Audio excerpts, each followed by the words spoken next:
इस आज्ञा को पूरी करो, इस धरती पर तेरी इच्छा पूरी कर तेरी महिमा करो।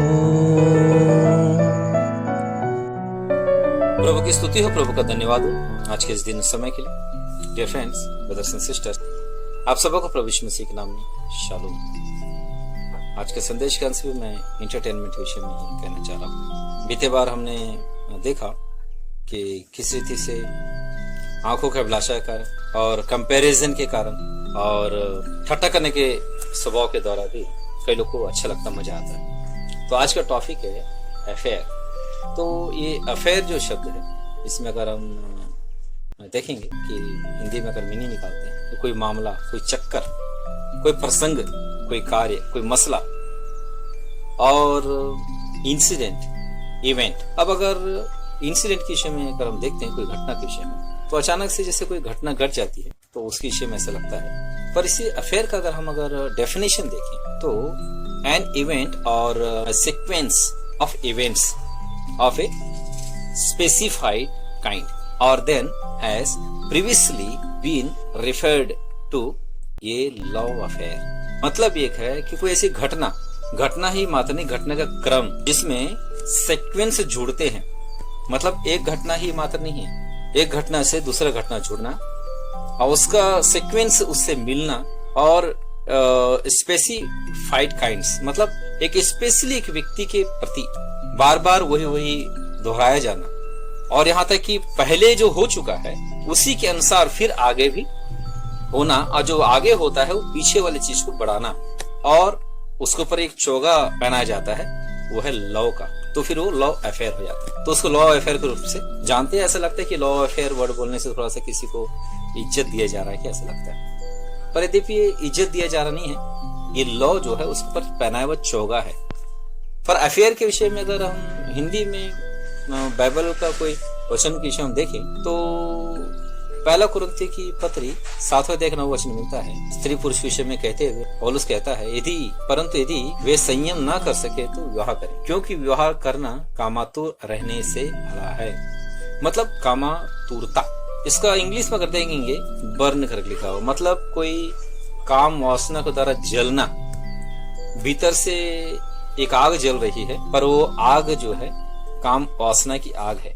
पर इस बेस पर कोई प्रत्यक्ष अपने आप नहीं कर सकता, पर इसलिए इसको वर्तमान युग में इसको लॉ या लॉ अफेयर का चोगा बनाया गया। पर इसी को अगर पुराने दिनों के अगर दिन में देखा जाए, चाहे राजा या कोई कबीले का मुखिया, वे सब भी इसी अफेयर में पड़े हुए थे। अफेयर मतलब चक्कर में पड़े हुए थे। चाहे वो राजा फिरौन को देख लो, क्यों शारा के प्रति बुरी दृष्टि रखा।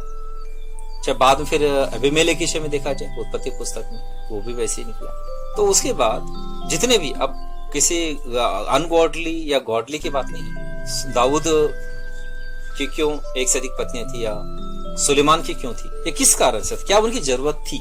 परमेश्वर का वचन क्या बताता है, एक पुरुष के लिए 1000 स्त्रियां या 500 स्त्रियां, 400 स्त्रियां, क्या ये सब कहता है क्या बाइबल क्या कहता है। प्रभु यीशु मसीह ने क्या कहा, वे दोनों एक तन होंगे, एक पुरुष के लिए एक स्त्री, एक आदम के लिए एक हव्वा बनाएंगे, दैट्स ऑल।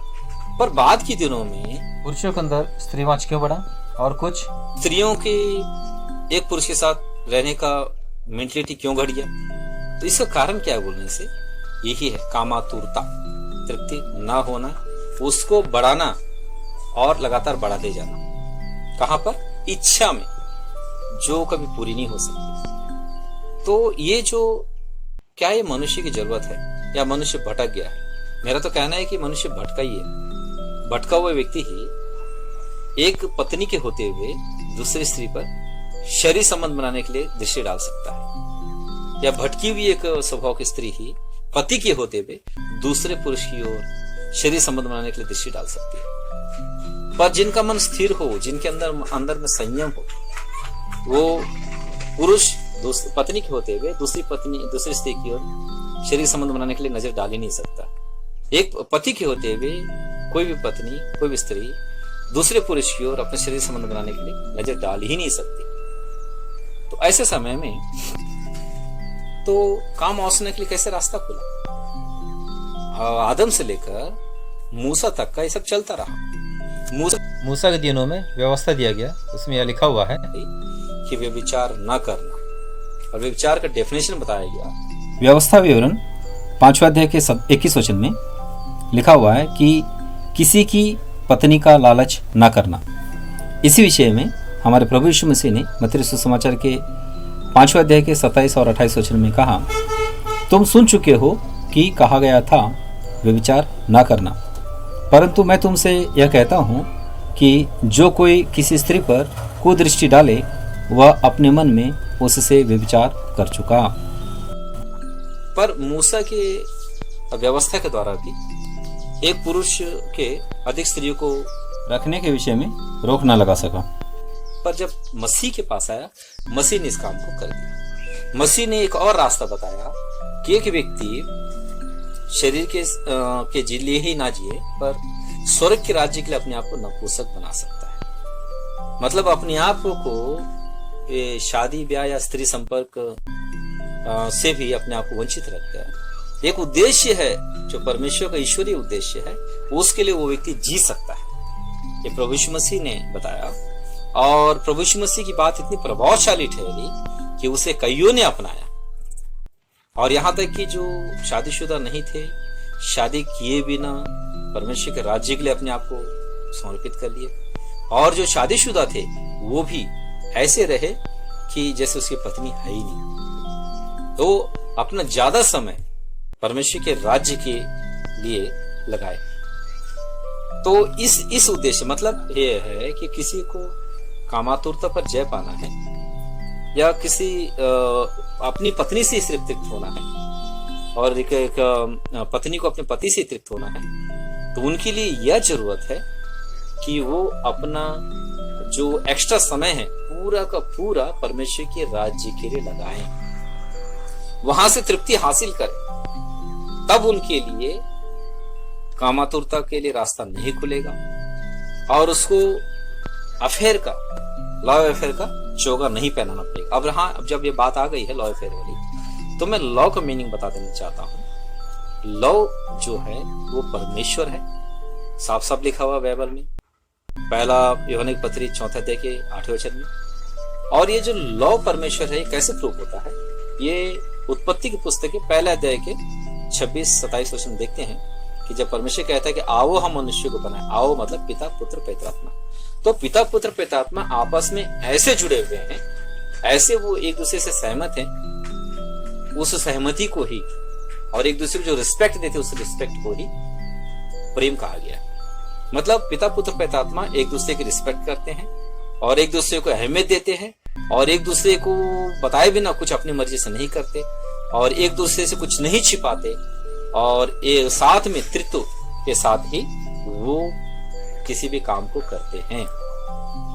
तो इसी एक जुटाव को प्रेम कहा गया है, और यही प्रेम मनुष्य में होना चाहिए करके प्रभु यीशु मसीह ने सिखाया। अपने चेलों से भी कहा कि तुम एकजुट रहो, आपस में प्रेम रखो, तब जानेंगे लोग तुम मेरे चेले हो। इसका मतलब प्रभु यीशु मसीह के चेले हैं करके जानने के लिए प्रेम की आवश्यकता है। प्रेम की क्यों आवश्यकता है? क्योंकि प्रभु यीशु मसीह खुद प्रेम, मतलब प्रेम का डेफिनेशन पिता पुत्र पवित्रात्मा है। तो ये किसके हैं भाई? इसके अंदर, इनके अंदर इतना प्रेम है, तो ये परमेश्वर पिता पुत्र पवित्रात्मा के मतलब प्रभु यीशु मसीह के लोग करके इसकी पहचान होगी।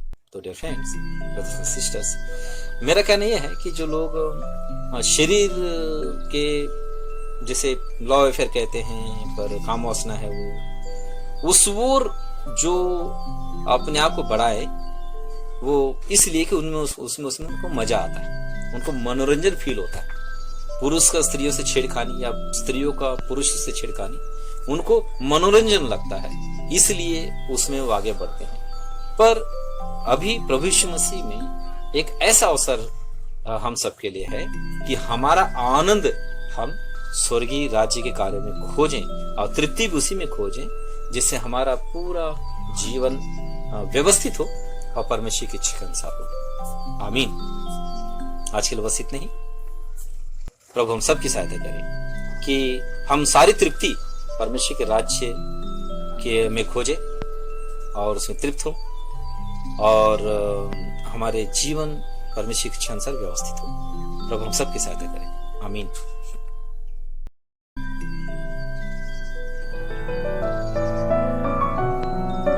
प्रभु तूने मुझे दिया इस आज्ञा को पूरी करो,